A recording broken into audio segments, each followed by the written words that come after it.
வணக்கம். வாழ்க வளமுடன். நட்பு உறவுகளுக்கு வணக்கம். நான் பாரம்பரிய சித்த மருத்துவர் மங்களம் சிவஞானம் பேசுகிறேங்க ஐயா. பாருங்கள், வேற ஒன்றும் இல்லை, ஏலக்காயினுடைய தோல் இதுதான். இது ஏன் இந்த தோலை காட்டுறேன் அப்படின்னா, இந்த தோல் நம்ம யூஸ் பண்ணக்கூடாது, இதனால் எந்த பலனும் இல்லை.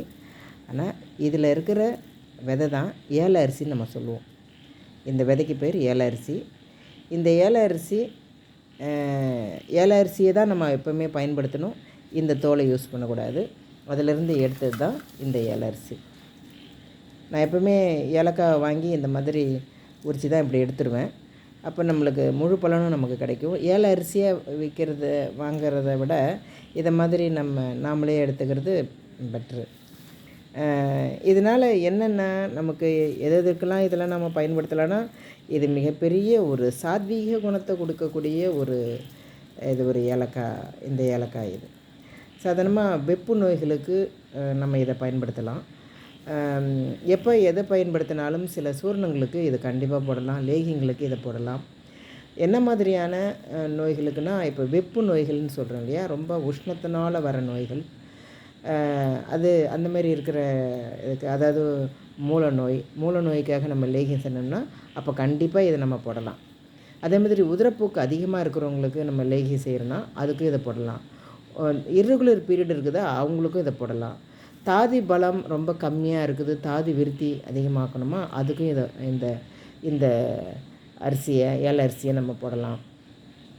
அதே மாதிரி இப்போ நம்ம சாதாரணமாக நீங்கள் டீ குடிக்கிறோன்னா, டீ ரொம்ப உஷ்ணம். அந்த உஷ்ணத்தை தணிக்கிறது இந்த இதில் ஒரு 4 ஏலக்காவை எடுத்து நம்ம டீ தூள் போடக்குள்ளே இதை போட்டோம்னா, அப்போ இந்த தோலோடு அப்போ போடலாம். ஒரு 4 ஏலக்காவை மட்டும் எடுத்து அதில் போட்டு நம்ம குடிக்கலாம். அப்போ அதை போடலாம். டீக்கு மட்டும் நம்ம அது மாதிரி போட்டுக்கலாம். அதே மாதிரி இப்போ ரொம்ப நாக்கு வறட்சியாகவே இருக்குது, எப்போ பாரு எனக்கு நாக்கு வறட்சியாகவே இருக்குது, தண்ணி தாகம் எடுத்துக்கிட்டே இருக்குது அப்படின்றவங்களுக்கு இதில் இந்த ஏல அரிசியை எடுத்து தண்ணியில் போட்டுட்டு ஊற வச்சுட்டு, அந்த அரிசி தண்ணியை ஏல அரிசி ஊற வச்ச தண்ணியை நம்ம குடித்தோம்னா, எவ்வளோ தண்ணி குடித்தாலும் எனக்கு ஆங்கசம் அடங்க மாட்டேங்குது, நாக்கு வறட்சியே அடங்க மாட்டேங்குதுன்றவங்களுக்கு அந்த தண்ணியில் இந்த ஏல அரிசியை ஊற வச்சு நம்ம குடித்தோம்னா நாக்கு வறட்சி நின்றுடும்.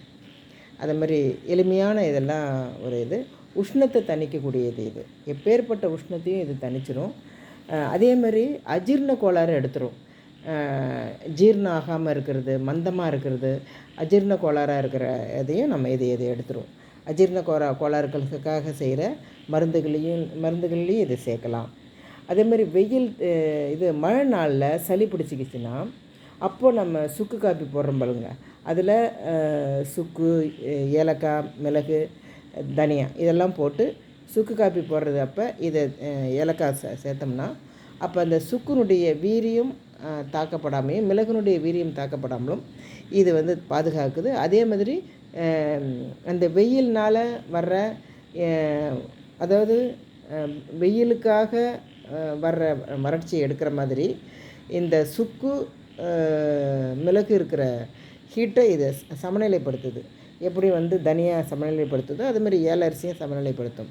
இப்போ இதெல்லாம் ஒன்றா கூட்டக்குள்ளே உங்களுக்கு அந்த செரிமானத்தன்மையும், அதை செரிக்காமல் இருக்கிறது, கேஸ்ட்ரிக் ட்ரபிளாக இருக்கிறது, அதெல்லாம் கேஸ்ட்ரிக் ட்ரபிள் இல்லாமலும் இதை ஆகிடும். இது வாயு தொல்லையிலேருந்து ரிலீஸ் பண்ணுறதுக்கும் இது யூஸ் ஆகுது, ஜீரணம் ஆகுறதுக்கும் இது யூஸ் ஆகுது, வறட்சி எடுக்கிறதுக்கும் இது யூஸ் ஆகுது. நம்ம அதனால் சில சூரணங்களுக்கும் லேகியங்களுக்கும் இதை நம்ம சேர்க்கலாம்.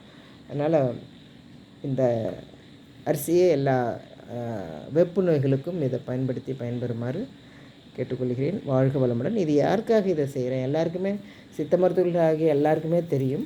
வளரும் இளைஞர்களுக்காக இந்த பதிவு. வாழ்க வளமுடன். பாரம்பரிய சித்த மருத்துவர் மங்களம் சிவஞானம். நன்றி. வாழ்க வளமுடன் ஐயா.